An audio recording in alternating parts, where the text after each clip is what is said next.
Shalom et bienvenue. Bienvenue sur La Croix Ma Vie, une chaîne à caractère apologétique. Nous parlons de tout sur la personne et l'œuvre de Jésus-Christ. Vous êtes sur cette podcast dénommé Apologia. Nous allons commencer aujourd'hui, par la grâce de Dieu, une série d'épisodes où nous allons décortiquer, parler, expliquer, exposer autour du nom de Jésus. Pour aujourd'hui, nous allons voir les 7 aspects bibliques de la puissance du nom de Jésus dans la vie de chrétien. Comment la puissance du nom de Jésus se manifeste-t-elle dans la vie de chrétien? Bien-aimés, quand on parle de la puissance, honnêtement parlant, l'idée que l'on s'est fait de la puissance est même là le problème qui nous empêche de saisir la manifestation de la puissance. Quand on parle de la puissance, l'idée première, c'est cette idée qui nous renvoie directement à l'instantanéité. Nous regardons les choses dans l'angle de l'instant, de l'instantané. Nous réservons très peu l'idée de la manifestation de la puissance d'une manière processuelle. Et pourtant, la puissance du nom de Jésus, elle se manifeste rarement. Je ne dis pas qu'elle ne se manifeste pas, mais je souligne qu'elle se manifeste rarement de manière instantanée, alors que de façon courante, cette puissance est à l'œuvre dans la vie de ceux qui ont confiance sur la personne de Jésus-Christ.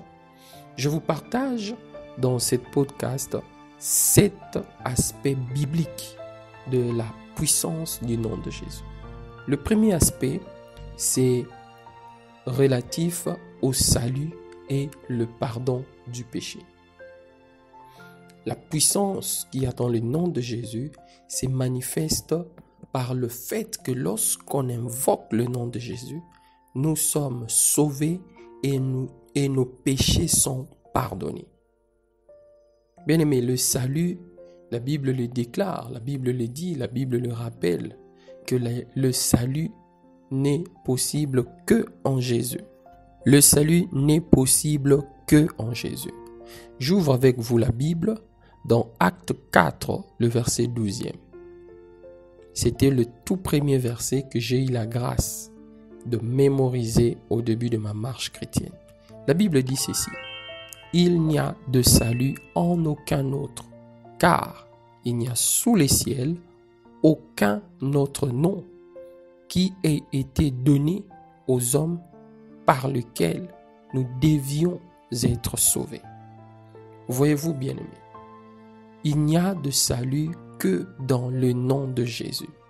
Le salut, c'est le mot le plus complet qu'il y a. Un jour, nous parlerons du salut. Le deuxième texte qui nous aide à comprendre comment est-ce que la puissance du nom de Jésus se manifeste dans la vie du chrétien, c'est le texte de Jean, chapitre 3, le verset 16 et 17. Cette référence nous communique une vérité inintemporelle. Une vérité qui ne se limitera pas dans les temps. Une vérité intemporelle. La Bible dit ceci, Jean 3, 16 et 17. Car Dieu a tant aimé le monde qu'il a donné son Fils unique, afin que quiconque croit en lui ne périsse point, mais qu'il ait la vie éternelle. Dieu n'a pas envoyé son Fils dans le monde pour qu'il juge le monde, mais pour que le monde soit sauvé par lui. Le premier aspect, bibliquement parlant, par lequel la puissance du nom de Jésus se manifeste dans la vie des chrétiens, c'est par l'octroi du salut et le pardon du péché. Le deuxième aspect dans lequel se manifeste la puissance du nom de Jésus, c'est dans le domaine du combat spirituel. Bien-aimés, ce n'est que dans le nom de Jésus que nous avons la victoire sur les démons et les puissances spirituelles. Je parle ici de puissances spirituelles au pluriel parce qu'il y en a toute une panoplie. Écoutez ce que la Bible dit par exemple dans Marc chapitre 16, le verset 17. La Bible dit ceci: « Voici le miracle qui accompagneront ceux qui auront cru. En mon nom, ils chasseront les démons. » Ça, c'est le Seigneur qui parle pour communiquer la foi. Après sa résurrection, il a parlé aux disciples pour leur communiquer la foi et leur confier la mission dans laquelle, par sa grâce, nous aussi, nous nous y retrouvons. Il n'y a de puissance que dans le nom de Jésus. La puissance sur le monde des ténèbres, les diables et les démons, ainsi que toute autre forme de puissance possible. Elles sont toutes vaincues par la puissance qu'il y a dans le nom de Jésus. Dans Luc 10, le verset 19, nous lisons ce qui suit. On dit, voici, c'est Jésus qui parle. Il dit, voici, je vous ai donné le pouvoir de marcher sur les serpents et sur les scorpions et sur toute la puissance de l'ennemi. Et rien ne vous nuira. C'est Jésus qui parle. Bien-aimés, quand Jésus parle, sa parole doit être prise avec beaucoup de respect, avec beaucoup de considération, parce que Jésus-Christ est Dieu. Autant Dieu a parlé pour créer, autant Jésus parle pour conférer la puissance, pour donner le mandat et l'autorité à toute personne qui croit en ce qu'il dit. Bien-aimé, le troisième aspect dans lequel se manifeste la puissance du nom de Jésus, c'est relatif au miracle. La guérison et le miracle. La guérison et le miracle. C'est dans ces domaines où nous voyons très souvent la manifestation instantanée de la puissance du nom de Jésus. Mais aussi, dans ce même domaine de guérison, la puissance de Dieu se manifeste aussi de manière processuelle. Il y a certaines guérisons qui sont des expressions de miracles.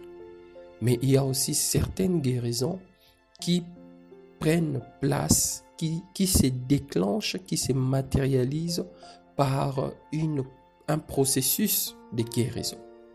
Écoutez par exemple pour illustrer ce que Luc a écrit dans Actes. Le livre des Actes des Apôtres a été écrit par Luc.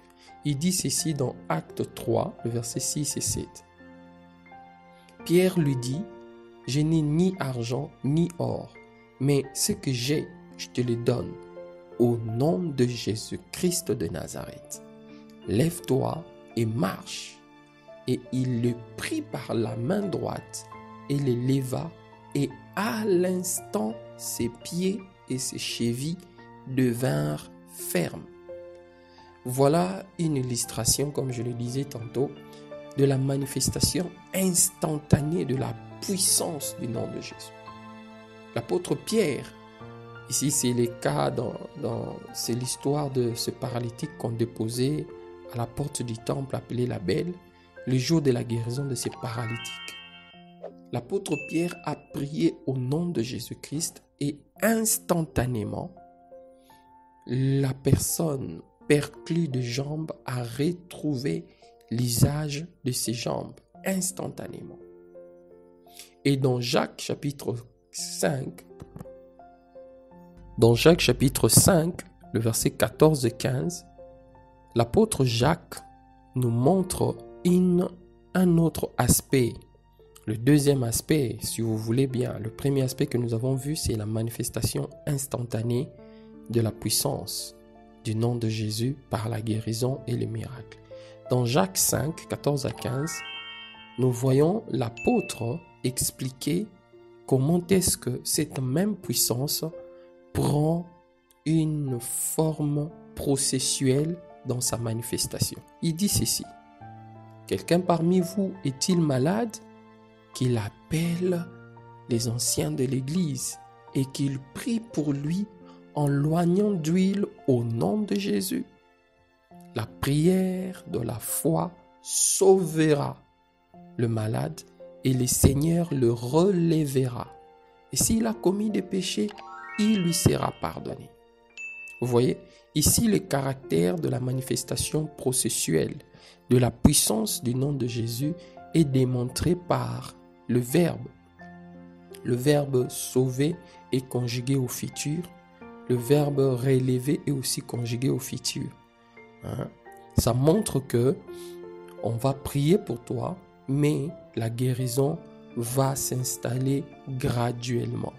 Ce sont là les deux manières tout authentiques de la manifestation de la puissance du nom de Jésus-Christ dans le domaine de guérison et miracle. Voyons notre quatrième aspect dans lequel se manifeste la puissance du nom de Jésus. Bien-aimés, la puissance qu'il y a dans le nom de Jésus se manifeste aussi en ce qui concerne la sécurité du chrétien. La puissance du nom de Jésus nous protège et nous délivre. La puissance du nom de Jésus protège, elle assure la protection et elle garantit la délivrance. Tenez par exemple ce que le psalmiste dit dans le psaume 91, 14 à 16. La Bible dit ceci: parce qu'il m'aime, je le délivrerai, je le protégerai parce qu'il connaît mon nom. Il m'invoquera et je lui répondrai. Je serai avec lui dans la détresse, je le délivrerai et je le glorifierai.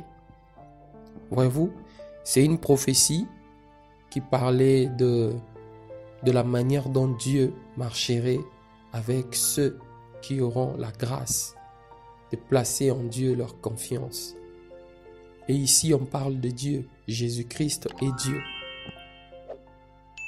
Jésus-Christ est Dieu. Cela ne fait l'ombre d'aucun doute. Donc ici, nous voyons la sécurité garantie, la protection et la délivrance qui sont assurées par le fait d'invoquer le nom de Jésus. Et dans Matthieu 6, 13, la Bible dit ceci: ne nous induis pas en tentation, mais délivre-nous du mal, car c'est à toi qu'appartient le règne, la puissance et la gloire au siècle des siècles. Amen. Ces passages des Écritures, c'est le Seigneur qui expliquait aux disciples le canevas. Il donnait les grandes lignes du contenu d'une prière qui doit être faite à Dieu. Parce que les disciples ont dit à Jésus: enseigne-nous à prier comme Jean a enseigné à ses disciples. Et c'était un peu ça la réponse de Jésus. Et il nous montre comment est-ce que seul Dieu peut nous délivrer du mal et nous garder de toute tentation. Donc le quatrième domaine ou la quatrième manière par laquelle la puissance du nom de Jésus-Christ se manifeste dans la vie de chrétien, c'est notamment en nous assurant protection et délivrance. Quelle est la cinquième manière dont cette grande puissance se manifeste-t-elle? Bien aimé, la cinquième manière par laquelle cette puissance qu'il y a dans le nom de Jésus se manifeste, c'est dans le domaine de la foi. Dans le domaine de la foi, dans le contexte de combat spirituel. Bien aimé, le nom de Jésus nous donne autorité et puissance dans le domaine spirituel. Écoutez par exemple ce que Matthieu rapporte de paroles de Jésus avant son ascension au ciel. Nous sommes dans Matthieu 28, 18 et 20. La Bible dit, Jésus s'approcha et leur parla ainsi. Tout pouvoir m'a été donné dans le ciel et sur la terre. Allez, faites de toutes les nations de disciples, les baptisant au nom du Père, du Fils et du Saint-Esprit, et enseignez-leur à observer tout ce que je vous ai prescrit. Et voici, je suis avec vous tous les jours jusqu'à la fin du monde. Voyez-vous, bien-aimés, nous avons l'autorité dans le nom de Jésus. Nous avons cette position qui nous permet de faire les choses, d'ordonner pour que les choses soient faites. Et nous avons aussi dans le nom de Jésus la puissance spirituelle. Et dans Marc 16, versets 17 et 18, c'est le Seigneur qui dit « Voici les signes qui accompagneront ceux qui auront cru en mon nom. Ils chasseront les démons, ils parleront de nouvelles langues. » Ainsi de suite. Bien-aimés, la cinquième manière dont la puissance du nom de Jésus se manifeste dans notre vie, nous qui croyons, c'est notamment dans la vie de foi, dans l'exercice de sa foi. Quand il faut prendre autorité, quand il faut se lever pour parler au nom de Jésus et agir au nom de Jésus. Cette puissance nous accompagne. La sixième manière. La sixième manière, elle est vraiment spéciale, elle est particulière. C'est dans la capacité d'apporter la paix et la réconciliation. La paix et la réconciliation. On peut se retrouver dans une situation compliquée. Il y a des mésententes dans le couple, il y a des désordres, la division dans la famille. Bien-aimés, si on vient dans ces lieux et on invoque le nom de Jésus, avant de parler ou même après avoir parlé dans le sens de donner les conseils, nous verrons la puissance du nom de Jésus agir et la pacification sera faite. Écoutez ce que l'apôtre Jean dit dans Jean 14, le verset 27. Il dit ceci: « Je vous laisse la paix. Je vous donne ma paix. Je ne vous la donne pas comme le monde la donne. Que votre cœur ne se trouble point et ne s'alarme point. » Bien-aimés, la puissance qu'il y a dans le nom de Jésus, elle est capable de nous établir, de nous installer dans la paix. Cette puissance est capable de protéger notre cœur contre toute forme de trouble, que ce soit des troubles intérieurs, au niveau de pensées négatives, les pensées que le diable nous injecte, que ce soit aussi de troubles au niveau extérieur, de gens qui veulent te mettre dans de mauvaises directions, dans de mauvaises situations. Il y a une puissance, la puissance du nom de Jésus, elle est capable de nous épargner cette situation de trouble. Écoutez par exemple ce que l'apôtre Paul dit dans Colossiens 1:20. Il dit ceci: « Il a plu à Dieu de faire habiter en lui toute la plénitude et de tout réconcilier avec lui, par lui, en ramenant à la paix par le sang de sa croix, tant les choses qui sont sur la terre que celles qui sont dans le ciel. » Ici, l'apôtre Paul parle de ce que Dieu a réalisé en Jésus, qui a permis à ce que par le nom de Jésus-Christ seul, nous puissions avoir la possibilité d'expérimenter la réconciliation. Nous avons été le premier à être réconciliés avec Dieu. Et par le nom de Jésus que nous invoquons avec foi, nous sommes appelés à réconcilier aussi les autres avec Dieu. Et même à ramener la paix dans les foyers, dans les familles, lorsque nous invoquons le nom de Jésus et lorsque nous évoquons la puissance du sang de la croix de Jésus. Évoquer et invoquer, c'est deux choses différentes. Quand on évoque quelque chose, on veut au fait rappeler cette chose à l'ordre du jour dans le débat dans lequel on est engagé.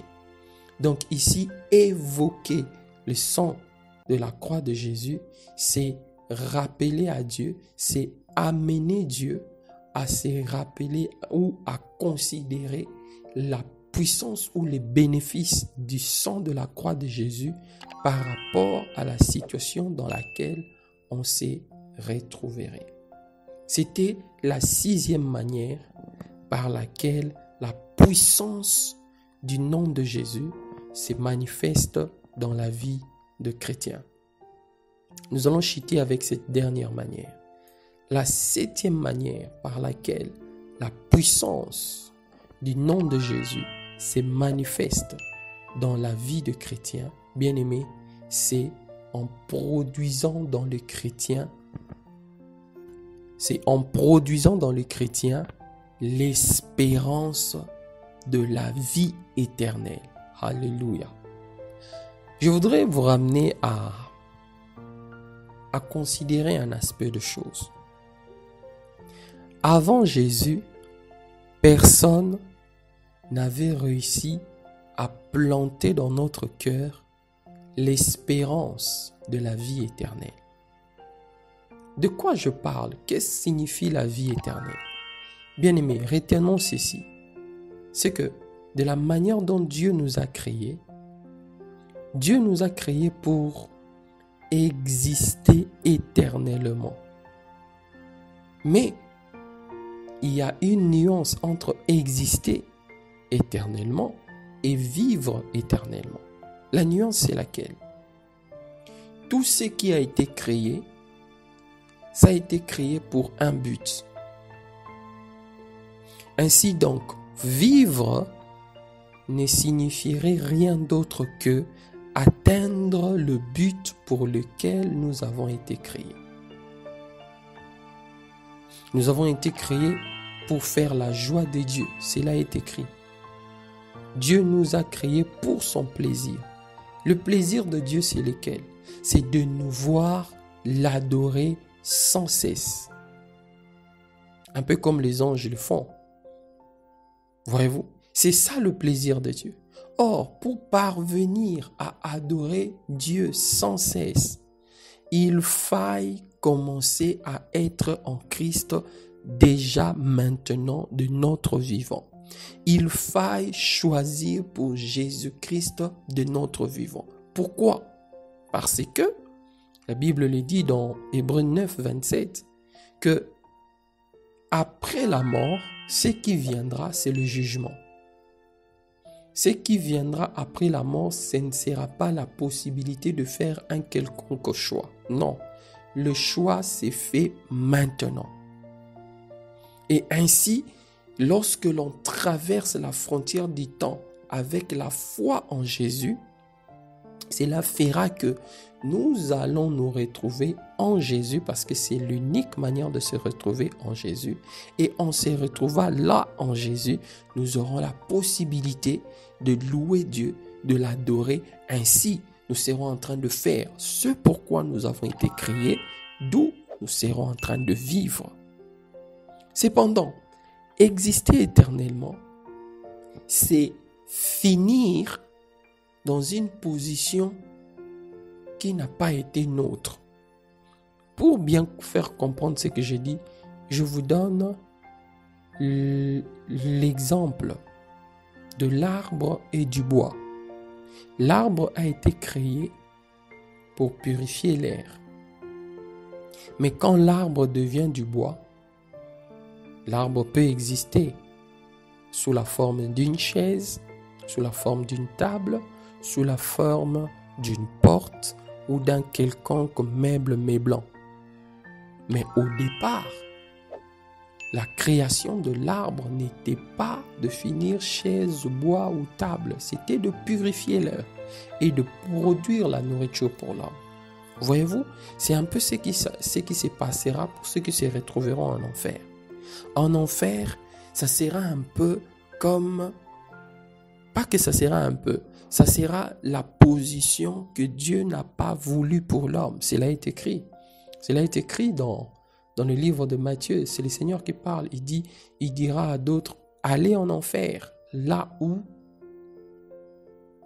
le feu que Dieu a préparé pour les diables et les démons. L'enfer n'a pas été préparé pour l'homme.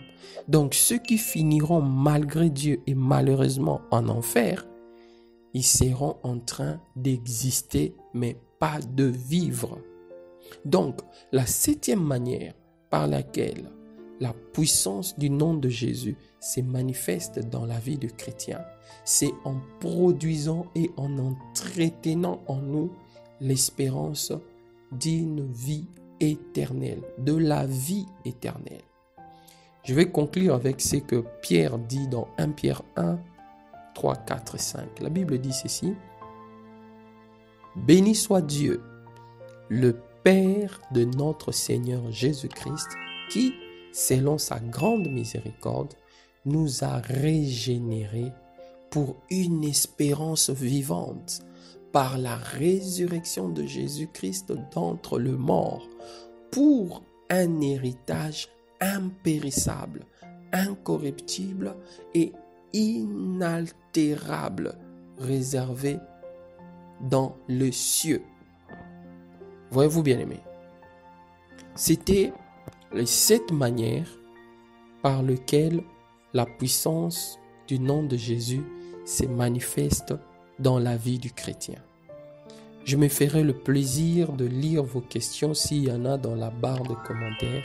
Et je vous prie de vous abonner si vous n'êtes pas abonné, de liker et de partager ces podcasts afin que nous soyons plusieurs à utiliser ces grands outils qu'est l'Internet pour propager la bonne nouvelle à propos de notre Seigneur, le Sauveur de nos âmes, Jésus-Christ, Fils de Dieu. Qu'il vous bénisse et que son esprit vous garde. Shalom dans vos maisons.